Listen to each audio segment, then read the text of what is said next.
Ini kita bahas untuk singkatannya terlebih dahulu. Jadi untuk ketentuan yang pertama, mengenai nama orang, nama gelar, sapaan, jabatan, atau pangkat yang diikuti dengan tanda titik. Contohnya ini, bisa dibaca sendiri. Ketentuan selanjutnya yaitu mengenai nama resmi lembaga pemerintah, organisasi, dokumen resmi yang terdiri atas huruf awal kata ditulis dengan huruf kapital dan tidak diikuti dengan tanda titik. Contohnya ini ya. Nah, biasanya ini juga sering salah. Misalkan kita menulis PT Wijaya Karya, PT titik, biasanya kan gitu. Nah, seharusnya tidak ada tanda titiknya. Ketentuan yang ketiga yaitu mengenai singkatan umum yang terdiri atas 3 huruf atau lebih diikuti satu tanda titik. Contohnya ini, DLL, benar titik, DSB titik, HLM, halaman titik, YTH titik. Nah, pengecualiannya ini, A titik, N titik. Nah, ini untuk hal atas nama, S titik, D titik ini sampai dengan.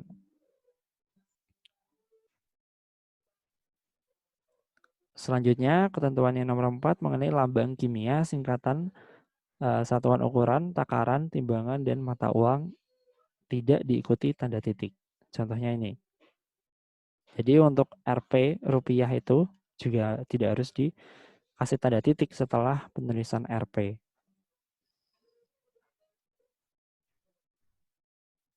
Nah, selanjutnya kita bahas akronim. Nah, penggunaan akronim untuk ketentuan yang pertama. Jadi akronim ini nama diri yang berupa gabungan huruf awal dari deret kata ditulis seluruhnya dengan huruf kapital. Contohnya TNI, PSII, SIM, ini kan TNI ya, Tentara Nasional Indonesia, kemudian SIM, surat izin mengemudi.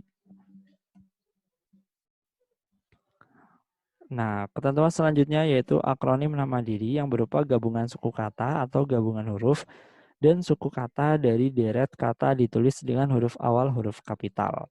Contohnya ini, AKABRI, Akademi Angkatan Bersenjata Republik Indonesia.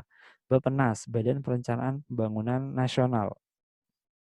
Jadi dia itu berupa uh, gabungan dari suku kata sehingga dia itu membentuk akronim seperti ini ya, AKABRI, Bappenas, kemudian apa lagi nih? SESPA, Sekolah Staf Pimpinan Administrasi. Maka cukup untuk huruf kapital ditulis di awal aja ya, di awal huruf. Selanjutnya, akronim yang bukan nama diri yang berupa gabungan huruf, suku kata ataupun gabungan huruf dan suku kata dari deret kata seluruhnya ditulis dengan huruf kecil. Contohnya ini, pemilu, pemilihan umum, radar, radio detecting and ranging, rapim, rapat pimpinan, rudal, peluru kendali, tilang bukti pelanggaran. Nah, ini hal-hal yang perlu kalian ketahui dan kalian cermati ya, mengenai penulisan kata dan juga singkatan atau akronim. Jadi ini ada beberapa cara penggunaan. Jadi untuk yang pertama mengenai lambang bilangan atau nomor. Nah, ini dibagi atas dua macam, yaitu angka Arab dan angka Romawi. Teman-teman bisa baca sendiri ya untuk angka Arab seperti apa, untuk angka Romawi seperti apa di tabel.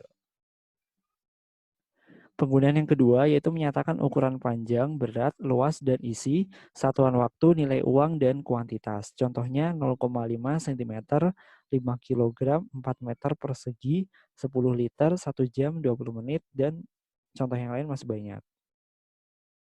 Yang paling penting ini ya, untuk penulisan angka uang, nilai uang, Rp5.000. Jadi untuk penulisannya itu Rp tanpa ada tanda titik di kata setelah Rp ini, kemudian angka 5.000,00.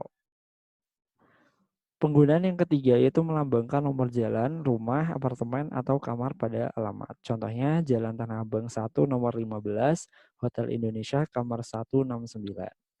Selanjutnya mengenai penomoran bagian karangan dan ayat kitab suci. Contohnya bab 10 pasal 5 halaman 252, surat Yasin ayat 9. Oke, selanjutnya kita bahas penulisan angka. Nah, ini ada beberapa aturan penulisan. Yang pertama mengenai bilangan utuh. Nah, bilangan utuh itu bisa ditulis kalau misalkan 12 ya dibaca 12. 222, nah kalau dalam huruf Latin dibacanya 222. Bilangan pecahan 1/2 setengah, 1%, 1%. Bilangan tingkat ada Paku Buwono 10, abad ke-20. Bab 2, pasal 5. Dan untuk contoh yang lain bisa dibaca di tabel. Aturan penulisan yang nomor 4 yaitu terkait dengan bilangan yang mendapat akhiran an. Contohnya tahun 50-an. Uang 5 ribuan. Jadi ini tanpa ada titik di sini ya. Jadi cukup 5 ribuan tanpa ada tanda titik. Selanjutnya yaitu bilangan yang dinyatakan dengan satu atau dua kata ditulis dengan huruf. Contohnya ini ya, ayah memesan 300 ekor ayam. Ini ada berapa suku kata? 300. Ada dua suku kata, maka cukup ditulis dengan huruf Latin tanpa ditulis dengan angka. Tetapi ini ada pengecualian jika bilangan tersebut dipakai dalam perincian atau pemaparan, maka ditulis dengan angka, walaupun dia itu hanya satu atau dua suku kata. Contohnya, di antara 72 anggota yang hadir, 52 orang yang setuju, 15 orang tidak setuju, dan 5 orang memberikan suara blanko. Gitu ya. Aturan penulisan selanjutnya yaitu lebih dari dua kata harus menggunakan angka.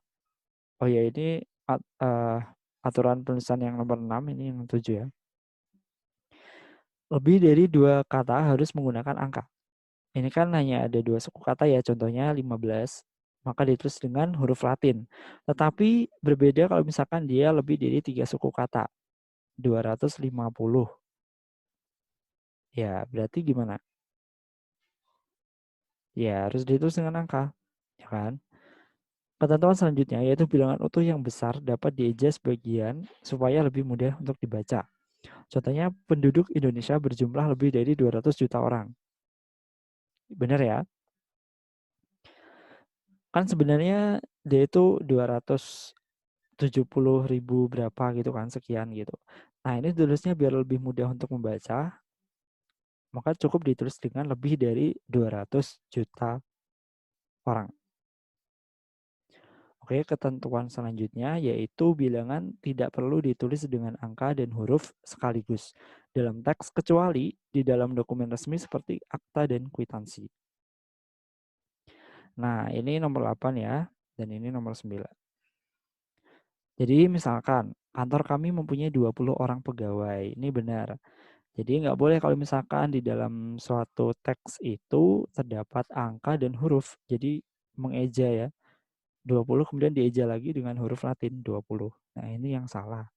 Tetapi hal ini menjadi benar ketika terdapat di dalam dokumen resmi seperti di akta dan kwitansi. Maka boleh menggunakan angka dan huruf dalam teks tersebut. Kemudian aturan penulisan yang selanjutnya yaitu jika bilangan dilambangkan dengan angka dan huruf, penulisannya harus tepat. Contohnya, saya lampirkan tanda terima uang sebesar 999.000,75. Nah, ini salah baca seperti itu, salah ya. Seperti yang saya tadi itu pembacanya salah.